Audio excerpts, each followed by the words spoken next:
Piero della Francesca is recognized as one of the greatest artists of the Renaissance, but in his own lifetime, he was also renowned and sought after as a brilliant mathematician.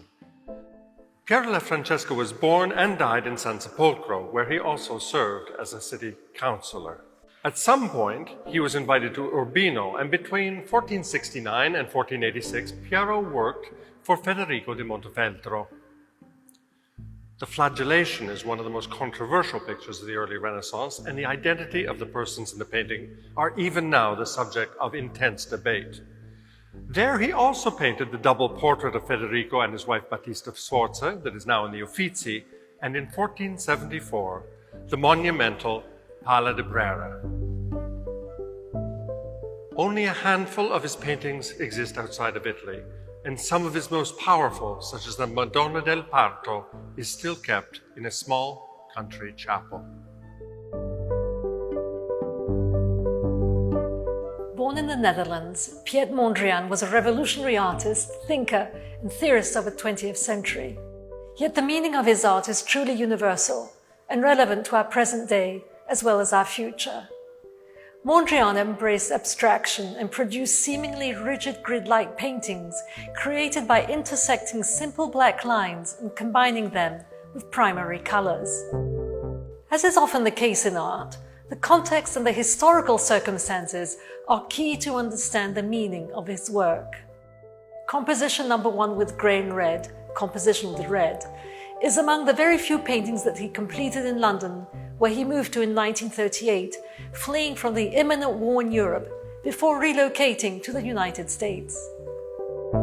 In Urbino, Piero met the painters Fra Carnevale, Justus van Gent, and the mathematicians Frau Luca Pacioli, and probably also Leon Battista Alberti. Piero's work on solid geometry was translated in Pacioli's Divina Proporzione, illustrated by Leonardo da Vinci. Piero's deep interest in the theoretical study of perspective and his contemplative approach to his paintings are apparent in all his work, and 3 treatises have survived to the present day. Piero was encouraged by his patron, the Duke of Montefeltro, and in the late 1450s, Piero copied and illustrated the works of Archimedes, who remained an inspiration.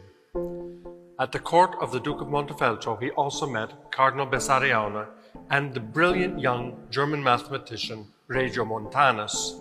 Mathematical theory remained fundamental to Piero's later artworks, and a rigorous geometric structure underpins all his mature works, including the flagellation, still in Urbino, the baptism of St. John at the National Gallery in London, and here the Pala di Brera in Milan. While Mondrian was influenced by scientific theories, and aesthetically his work portrays a connection with the realm of mathematics, the relationship between his practice and such notions is more complex. Behind the apparent austerity of his work lies a distinctly human and intuitive premise. Affected by World War I and the impending Second Global Conflict, Mondrian rejected representation and perceived nature to be flawed and approximate, masking the underlying truth of universal harmony.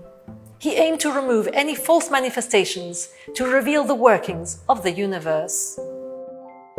By thus abstracting from nature, through his reduced rhythmic paintings such as this one, Mondrian wanted to instill a calming spiritual effect on us, the viewer, at a time of struggle. Piero's paintings are deeply mystical, complex symbolically, and theologically suggestive. Although his works are all structured meticulously and informed by the latest mathematical theories, they are never sterile and never lose their profound humanity. The devotion they express is real, and the mathematics that organizes their composition is an expression of divine harmony. Since the composition is constructed entirely on Mondrian's intuition, the outwardly sterile and detached impression that it may offer at first glance is, after all, personal and subjective. If we inspect it more closely, we can even notice how imperfect and uneven his brushstrokes are. Mondrian's stern works are therefore as human as any in history. Piero was a child of the Renaissance, and his vision was shaped by the recovery of the past, including the writings of Archimedes, available in Greek for the first time thanks to Bessarion, while at the same time he was one of those creating a new pictorial language for the future. As Galileo was later to say, mathematics is the language with which God has written the universe. Perhaps with the societal difficulties that we are undergoing today, there's a growing sense that a superficial layer is being removed, just like in Mondrian's paintings, in order to reveal the harmony and humanity that really binds us all together, and yet too often gets forgotten. In Piero's painting, the harmony and humanity are on the surface to serve as a consolation, inspiration, or revelation. But all the same, the painting is full of mystery, the mystical ostrich egg suspended above the head of the Virgin, the mathematical architecture of the painting unseen but deeply felt under the surface of the story.